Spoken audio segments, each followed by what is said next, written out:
There it is. Look at that. That tiny black dot sitting under the skin. That's not dirt. That's not bad hygiene. That's months, sometimes years, of buildup, trapped in a pore that simply forgot how to clean itself. And tonight, we're gonna pull every single bit of it out. If you've ever stood in front of a mirror, tilted your chin up under the light, and felt that quiet wave of frustration looking at your nose, you already know exactly what this video is for. You've tried the pore strips. You peeled them off expecting a miracle and got maybe 3 tiny specks and a red stinging nose instead. You've tried scrubbing harder, thinking more pressure equals more clean, and ended up with irritation, not clarity. Maybe you've even tried squeezing, late at night, in bad lighting, telling yourself just this once, and woke up to a bruise instead of clear skin. None of that was your fault. You were never taught how pores actually work. You were just handed products and told to hope for the best. Let's make this simple. Think of every pore on your face as a tiny pipe running straight down into your skin. At the bottom of that pipe sits a sebaceous gland quietly producing oil sebum to keep your skin soft and protected. That's normal. That's healthy. But when dead skin cells, oil, and environmental gunk pile up faster than the pipe can drain, it backs up. Near the surface, that buildup meets oxygen and oxidizes. And that's the moment it turns from pale and soft into that stubborn blackish tip we call a blackhead. It's not a different substance. It's the same oil, just aged and exposed to air, like a cut apple turning brown. So the goal was never to kill anything. The goal is drainage. Clear the pipe, and the skin does the rest on its own. Step-by-step routine step 1. The warm-up, double cleanse plus steam. Step 1 is the part everyone skips, and it's the reason most extractions fail before they even begin. We start with an oil-based cleanser, massaged in slow circles to dissolve the surface layer of sebum and sunscreen. Then we follow with a gentle water-based cleanser to lift away what's left.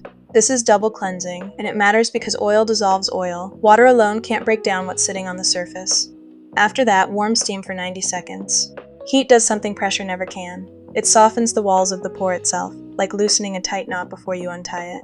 A pore that's been steamed opens almost an extra 10 to 15% in diameter. That's the difference between forcing something out and having it simply release. Pro tip box why it works. Heat increases blood flow and softens keratin plugs, making extractions nearly painless instead of forced. Step 2, the chemical loosening, via salicylic acid. Step 2 is where most people give up too early, chemical exfoliation. We're using a salicylic acid or BHA because unlike other acids, BHA is oil soluble. That means it doesn't just sit on top of skin, it travels into the pore lining, dissolving the glue-like buildup holding dead skin cells together.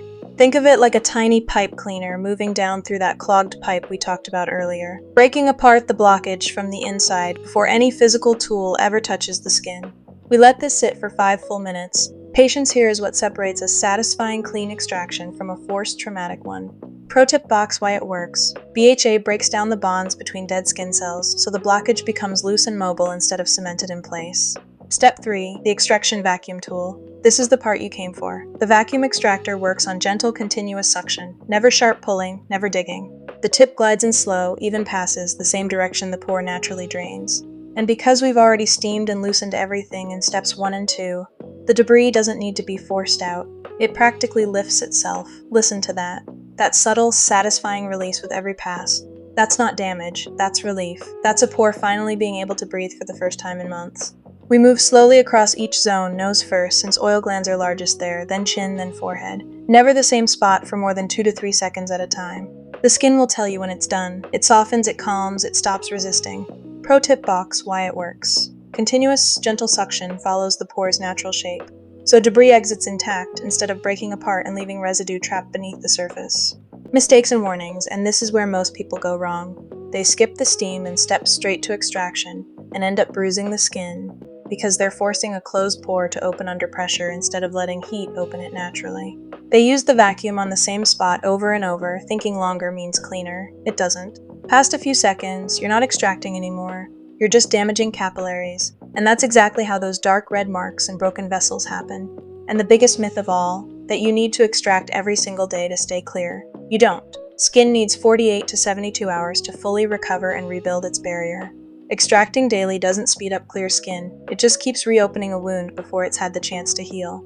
Step 4, calming the skin. Post-extraction care. Step 4 is non-negotiable. Calm everything down immediately after extraction. A toner with niacinamide goes on first. It doesn't just soothe, it actively helps regulate oil production at the source, so those same pores don't refill as quickly next time. Then a thin layer of something with ceramides to rebuild the skin barrier we gently disrupted during extraction.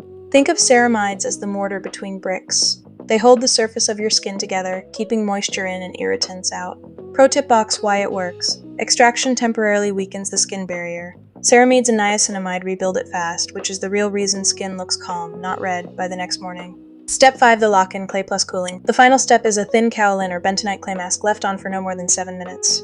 Clay has a natural negative charge that gently draws out any last trace of surface oil without stripping the skin. It's mineral magnetism, not aggression. We finish with cool water, never hot. Heat opens, cold seals. That last temperature shift is what tightens the look of pores almost instantly, giving that smooth, almost airbrushed finish you see in the final shots. Aftercare Advanced Optimization. Here's something most people never learn: the 48-hour rule. For 2 full days after any extraction, skip retinoids, skip strong actives, skip the urge to do more. The skin is in active repair mode, and overloading it now is the single biggest reason people experience breakouts right after an extraction, then wrongly blame the extraction itself. One more advanced tip: extract in zones, not all at once. Rotate nose this session, chin next time, forehead after that. This keeps the skin barrier consistently strong instead of repeatedly stressed in the same areas. Motivational close clear skin was never about doing everything perfectly. It was never about one dramatic, satisfying video fixing months of buildup overnight. It's about consistency: steaming, loosening, gently clearing, calming, and protecting, again and again in that same rhythm. Pores that are cared for regularly stay smaller, drain easier, and clog far less often than pores that are aggressively attacked once a month and ignored the rest of the time.